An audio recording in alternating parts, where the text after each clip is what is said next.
La izquierda independentista en esta misma sala ha acudido en numerosas ocasiones a plantear una reflexión introductoria siempre a lo que es su línea política. Nosotras y nosotros pensamos que la izquierda tiene un deber ético y un deber político, y es decirle a la gente las cosas tal y como son. Y en esta nueva política de 40 caracteres, bueno, creo que ahora se han aumentado, y de propaganda masiva y de intoxicación masiva, nosotros somos de los que pensamos, y nosotras, que es necesario decir a la gente las cosas tal y como son, al menos tal y como las vemos nosotros, y al menos tal y como se pueden plantear si uno lee las cosas de manera objetiva y si uno tiene la certeza de que los datos políticos y científicos le avalan en lo que está defendiendo como posición política. Nosotras y nosotros hemos dicho aquí en ocasiones que existe un claro ejemplo y una clara involución antidemocrática en el Estado. Hemos alertado sobre esta clara involución, estamos observando cómo las políticas neoliberales y el capitalismo nos está acercando a un mundo cada vez más autoritario, en el que el reloj empieza a contar y empieza a funcionar, y no es precisamente ni a favor de los intereses de los pueblos ni a favor de los intereses de la humanidad. Y, por tanto, en este ejercicio de responsabilidad, nosotros seguimos insistiendo en que la izquierda independentista de Euskal Herria Bildu le dirá a su pueblo las cosas tal y como ve, más allá de la propaganda partidaria, porque entiende que existen en el país los suficientes problemas estructurales como para decir a la gente lo que está pasando. Y en ese sentido, nosotros y nosotras somos muy conscientes de que la política energética, el consumo o el cambio climático son realidades que están a la vista de quien las quiera ver.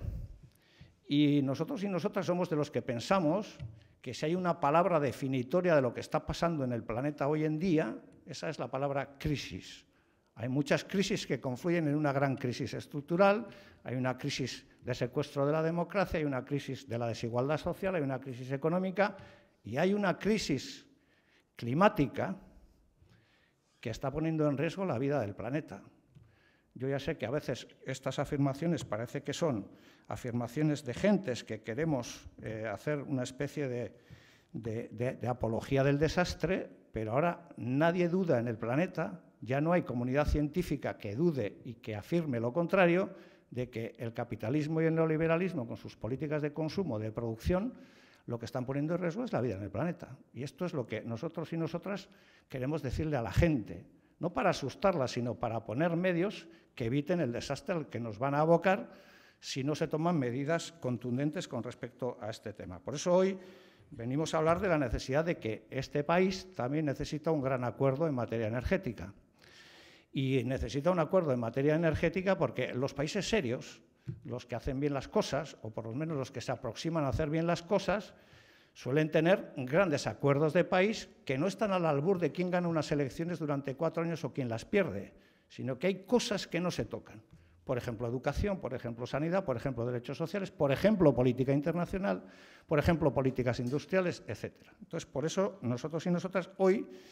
queremos aquí plantear con claridad la necesidad de que nuestro país, en este caso los 3 territorios del sur de este país, necesitan claramente de un pacto en materia energética y un pacto contra el cambio climático. Y en ese sentido, lo que decimos es cómo estamos a ese nivel, y luego Miquel os hablará más en detalle de esto, cómo están los 3 territorios del sur de este país en materia energética. Bueno, pues por decir solamente algunos datos, podemos decir que las renovables en este país producen de nuestra energía el 8%, muy por debajo de la media europea. Podemos decir que somos un país dependiente, no tenemos recursos energéticos propios, tenemos más de un 90% de dependencia con respecto a la energía y, por lo tanto, esto es un problema al que hay que hacer frente. Y tenemos que decir también que, frente a la propaganda, están los datos. Y este es un país que emite gases invernadero por encima de la media europea. Y esto es lo que ocurre de verdad. Más allá de la propaganda y de lo verdes que todos somos y todas estas cosas, estos son los datos reales. Por tanto, este país tiene una responsabilidad con sus ciudadanos y ciudadanas y también con el planeta. Y, por lo tanto, lo que queremos decir es que este país tiene un reto importante por delante, porque estamos muy atrás con respecto a otros países. Y, en ese sentido, lo que vamos a plantear es la necesidad de que exista un acuerdo en materia energética en este país, un acuerdo lo más amplio posible, porque este ya no es un tema de abertzales o no abertzales, de independentistas o no independentistas, de gentes de izquierda o de derecha. No, este es un problema que nos afecta a todos y todas y, por lo tanto, es un problema que debe ser abordado y debe ser superado desde, primero, la toma de conciencia de cómo están las cosas de verdad y, en segundo lugar, mediante un acuerdo que, desde nuestro punto de vista, se debe construir de manera democrática y con la participación de todos los agentes institucionales, sociales, económicos